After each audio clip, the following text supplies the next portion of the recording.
ఈరోజు మనకు పోపులపెట్టలో శివకుమారి గుంటూరు నుండి కాల్ చేశారు. ఆవిడ వయసు 43 సంవత్సరాలు. ఆవిడకు హైపోథైరాయిడ్ ప్రాబ్లంతో బాధపడుతున్నాను. నా వెయిట్ 83 కేజీలు, హైట్ 5'3" అని చెప్తున్నారు. 5'3" హైట్కు 83 కేజీలు అంటే చాలా ఎక్కువ. అయితే హైపోథైరాయిడ్ సమస్య మీకు లింక్ ఉంది కాబట్టి ఆ థైరాయిడ్ ప్రాబ్లం వల్లనే మీ వెయిట్ పెరుగుతూ వస్తుంది. ఎందుకంటే థైరాయిడ్ హార్మోను మన బాడీ మెటబాలిక్ రేట్ని కంట్రోల్ చేసేటటువంటి హార్మోన్ ఇది.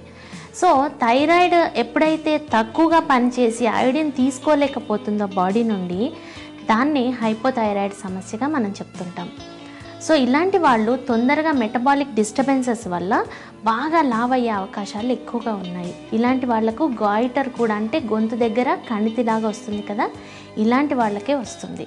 సో మీరు డైట్లో చాలా రకాలైనటువంటి జాగ్రత్తలు తీసుకోవాల్సి ఉంది. ఎందుకనంటే కొన్ని రకాలైనటువంటి పదార్థాలు ఐరన్ని థైరాయిడ్ తీసుకోకుండా చేసేటటువంటి ఆహార పదార్థాలు కూడా కొన్ని ఉన్నాయి. పొటాటోస్ అంటే ఆలుగడ్డలు, వైట్ బ్రెడ్, తర్వాత వైట్ రైస్, ఓకే, ఇవే కాకుండా క్యాబేజ్, కాలీఫ్లవరు, రాడిష్ అంటే ముల్లంగి, తర్వాత పాలకూర, ఇలాంటి ఆహార పదార్థాలను చాలా మటుకు మీరు అవాయిడ్ చేస్తే ఇవి మనకు హైపోథైరాయిడ్ సమస్యను కాస్తంత మెరుగుపరచడానికి తోడవుతుంది.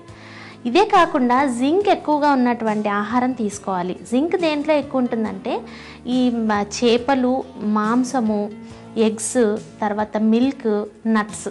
సో ఇవన్నింటిలో కూడాను మనకు చాలా బాగా జింక్ లభ్యమవుతూ ఉంటుంది. సో వెజిటేరియన్స్ అయితే రోజు నట్స్ తీసుకోవడం చాలా మంచిది.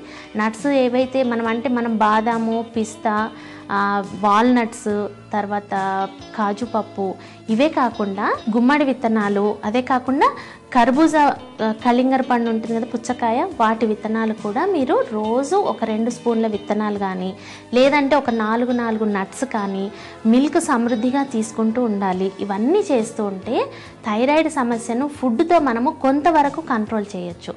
అయితే ఇదే కాకుండాను థైరాయిడ్ సమస్య ఎక్కువగా ఆడవాళ్ళలో చూస్తూ ఉంటాం. ఎందుకంటే స్ట్రెస్ లెవెల్స్ ఎక్కువగా ఉండి వాటిని అలా మనసులో దాచిపెట్టుకునేటటువంటి మనస్తత్వం ఉంటూ ఉంటుంది. కాబట్టి అలాంటి వాళ్ళు ఏం చేయాలంటే మీ స్ట్రెస్ని ఎప్పటికప్పుడు బయటికి నెట్టివేయడానికి కాస్తంత మనం మెడిటేషన్, యోగా, అదే కాకుండా రోజు మనము కాస్తంత వాకింగ్ కూడా మనం అలవాటు చేసుకుంటే థైరాయిడ్ సమస్యకు చాలా బాగా ఇది తోడ్పడుతుంది.